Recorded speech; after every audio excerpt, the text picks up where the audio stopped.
turminha, tudo bem com vocês? Essa aula, então, vai ser uma aula de ciências muito interessante, hein? Nós vamos falar sobre a vida. Mas, afinal, o que é vida? Você já parou para pensar o que é a vida? Como que eu classifico alguns organismos como seres vivos e outros não? Vamos estar entendendo isso tudo hoje juntinhos nessa aula. Então fica até o final que você vai entender uns conceitos muito interessantes. Tranquilão? Vamos lá então, galerinha. Olha só. Mas afinal, o que é vida? Você já parou para se perguntar isso alguma vez? Presta atenção. Todo ser vivo, seja uni ou pluricelular, está organizado de modo a formar uma totalidade. É como se fosse um relógio, cheio de engrenagens, né? Para ele funcionar direitinho. Se der algum problema em alguma engrenagem, problema também no relógio. Então, presta atenção. Cada parte vai exercer influência sobre as outras, mas com a finalidade de garantir a vida do ser vivo, do organismo que nós estamos nos referindo. Até aqui tá fácil, né? Vamos lá. Um exemplo que eu tenho para dar para vocês é o seguinte: se uma parte do seu corpo, se acontecer alguma coisa, um corte, um machucado, você caiu, né, enquanto jogava futebol e você ralou o joelho, o seu organismo ele vai começar o processo de cicatrização, que é para voltar a ser como era antes de você sofrer aquele acidente. Nesse caso aí, nós temos um rapaz que cortou a mão. Quando isso acontece, o próprio corpo vai começar a trabalhar para reestruturar de novo esse local, para ele voltar a ser como ele era antes, para fazer com que esse machucado feche. Entendido? Aproveitando então, tá vendo aí embaixo? Aí, ó, esse botãozinho vermelho, se inscreve aí no canal que você vai estar recebendo todas as aulas de ciência, combinado? Eu vou estar dando continuidade a essa matéria. Na próxima aula nós vamos falar sobre os vírus e depois nós vamos falar sobre o corpo humano. Muito legal, né, pessoal? Vamos lá então. Presta atenção. Quais as características que nós temos que levar em consideração para a gente classificar um organismo como vivo? Olha só, celularidade, então tem célula, nós vamos falar disso. Ciclo vital, os organismos vivos, eles têm um ciclo, certo? Do nascimento até a morte, nós vamos falar desse ciclo, tá certo? Necessidade de alimento, todo ser vivo precisa comer para viver. Não é verdade? Aliás, alguns não comem, produzem o próprio alimento. Nós vamos estar falando sobre isso também. Metabolismo, gente, é um monte de reação química que acontece dentro do nosso corpo. Vou explicar para vocês também. Presença de material genético. Nas aulas em que vocês já devem ter visto sobre células, vocês viram que dentro das células tem um material genético que chama DNA. Nós vamos estar falando dele também, tá certo? Evolução. Os seres vivos evoluem. Pode ser para bom, pode ser para ruim. Nós vamos estar falando sobre isso também. E os seres vivos se reproduzem. E nós vamos ver que existem duas formas de reprodução. Combinado? Continua aí, se está gostando dessa aula, já chama um amigo para assistir e compartilha aí nas redes sociais. Combinado? Vamos lá. Presta atenção, gente. Celularidade. Todas as formas de vida seguramente conhecidas pela ciência estão organizadas em células. É verdade.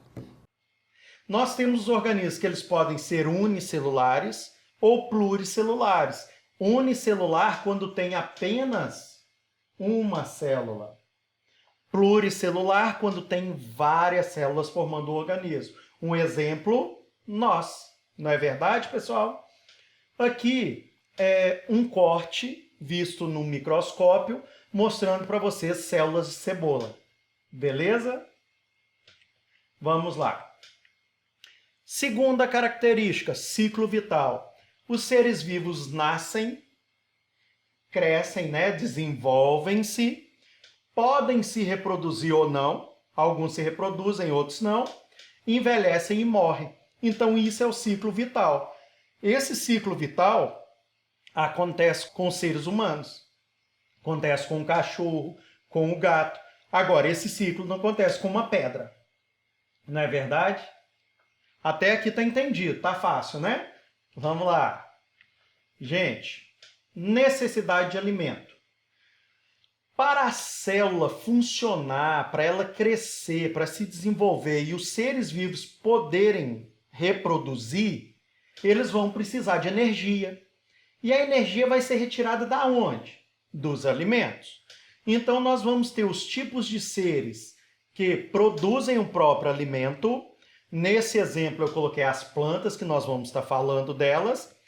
E nesse outro exemplo eu coloquei um gato. Vocês estão vendo que ele está mordendo um rato? Então ele está se alimentando. Lembra, gente, nenhum animal na natureza mata por prazer. Ele mata para comer. Ele está com fome. Tá certo? Dá dó, não dá? Mas é o ciclo da vida, é o que acontece. É normal, tá? Vamos lá.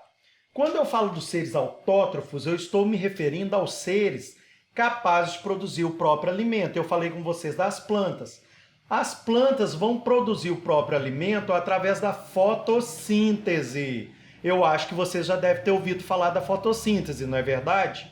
Na fotossíntese, ele vai utilizar a luz do sol, a energia da luz solar, para transformar a água e o gás carbônico em glicose.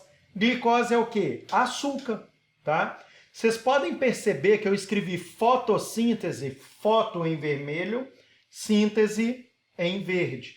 Foto significa luz, síntese significa produção, criação de algo. Então, é o quê? A formação, então, de glicose, tá? Através da energia luminosa. Então, fotossíntese, estou produzindo algo através da luz. Até aqui está entendido, né? Ó, se vocês não entenderem, deixa aí nos comentários que eu vou estar respondendo todos vocês. Combinado? Vamos lá. Olha só, aqui eu tenho uma imagem representando o processo da fotossíntese.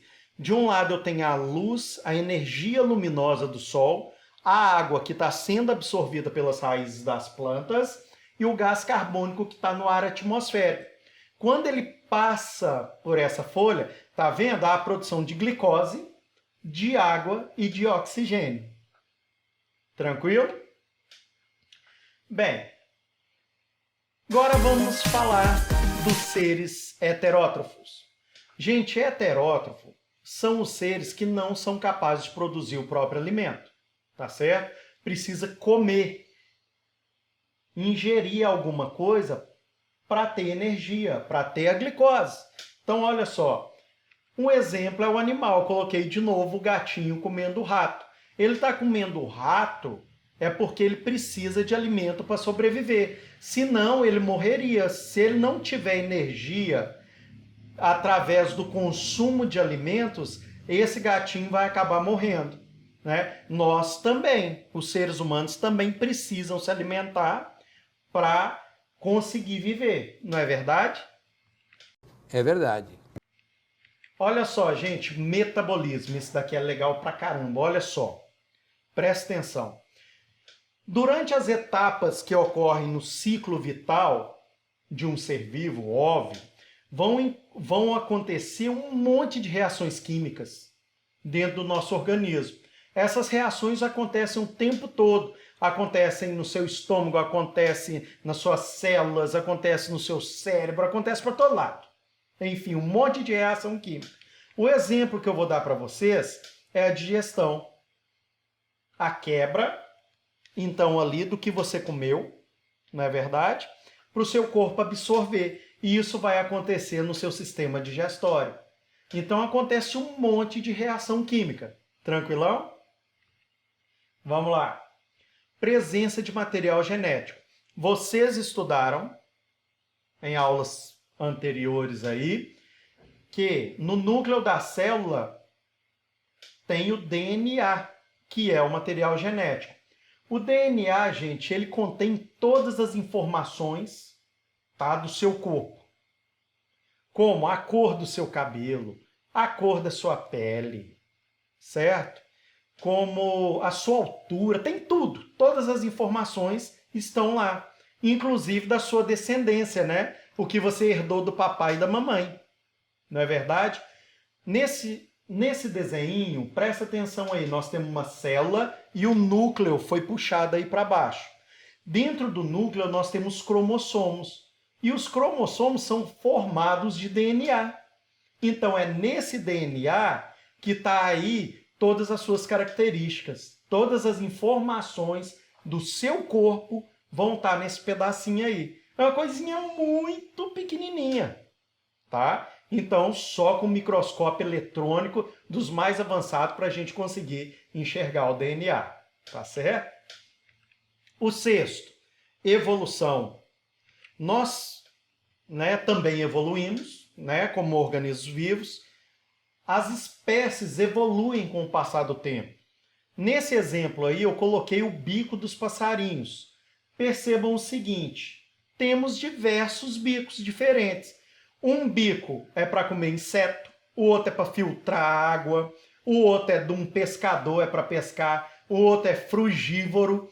Então, gente, perceba uma coisa, isso aconteceu por causa de mutações. Essas mutações elas podem ser benéficas ou prejudiciais às espécies. Por exemplo, se um beija-flor ele consegue chegar aquele biquinho fininho lá dentro da flor e coletar o néctar, não é verdade? Agora, um tucano consegue fazer isso? Não.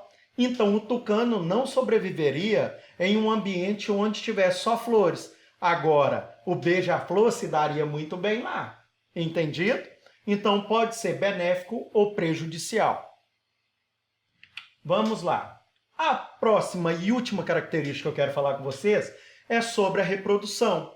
Os seres vivos vão originar outros seres vivos por meio da reprodução.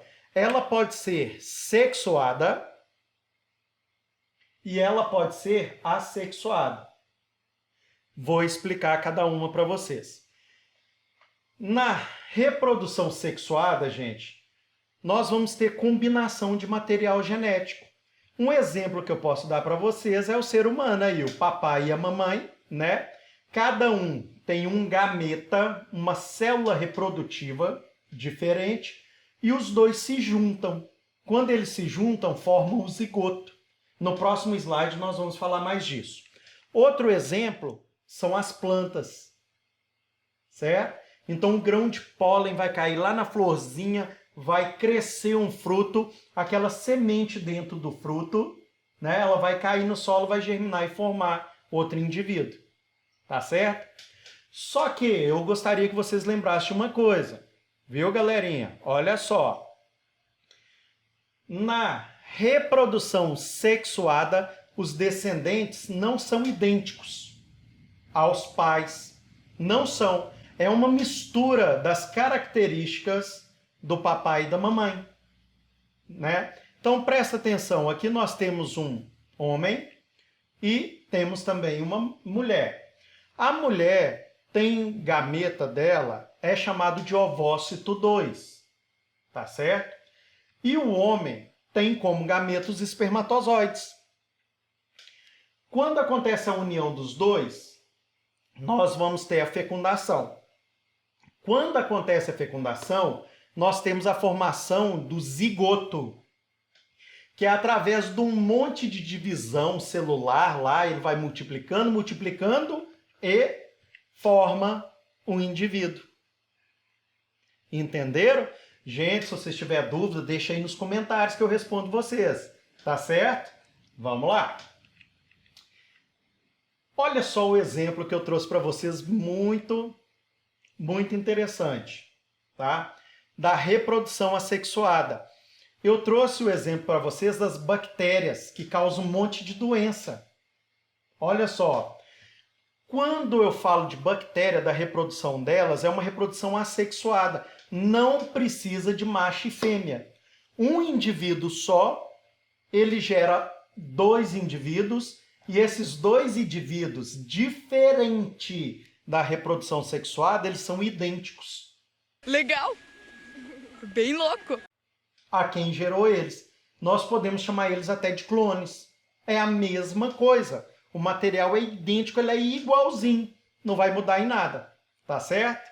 Outro exemplo que eu posso dar para vocês é a estaquia. Esse método é utilizado por quem mexe aí com plantas, né? Corta o caule da planta, vai lá, coloca ela no solo, planta esse caule e nasce outra planta. Essa planta que nasceu é idêntica à planta que foi tirado o pedaço dela. Entendido? Ah, até aqui ficou fácil, não ficou? É verdade. Quer dizer, às vezes não. Gente, olha só, tem mais uma surpresa para vocês, hein? A água viva imortal. Já ouviram falar de algum ser vivo que vive para sempre? Deixa aí nos comentários e me conta se vocês já tinham ouvido falar disso. Combinado? Vamos lá. Olha só, a espécie, olha o nome da espécie, Turritopsis nutricula, que é essa água viva aí, ela é uma água viva bem pequenininha. Viu, gente? Primeiro eu vou falar do ciclo dela, depois eu vou explicar o porquê que eles dizem que ela é imortal. Olha só, pessoal, nós vamos ter a fase de medusa, certo? É essa fase maior, que elas estão grandonas. Elas vão liberar os gametas, e os gametas, quando eles interagirem, eles vão formar uma larva plânula. Essa larva, ela vem então dos ovos fertilizados. Ela vai cair no substrato marinho e vai criar um pólipo. O pólipo ele é fixo, ele não sai do lugar. Esse pólipo vai crescendo, vai desenvolvendo. Quando chega um certo momento, através de um processo chamado estrobilação, olha que nome feio, ele vai liberar outras larvas que se chamam éfiras. Essas éfiras, gente, elas vão crescer e vão se transformar em uma medusa adulta. Lembrando que essas medusas têm 2 centímetros, elas são assim, ó, pequenininhas. Tá? Mas por que eles falam que ela não morre? Será que ela não morre? Não sei. Olha a capacidade que essa medusa tem. Ela consegue retroceder no ciclo vital dela até chegar a pólipo. É como se eu quisesse voltar a ser bebê. E voltasse a ser bebê e crescesse de novo, depois voltasse de novo, crescesse. Então essa água viva vai...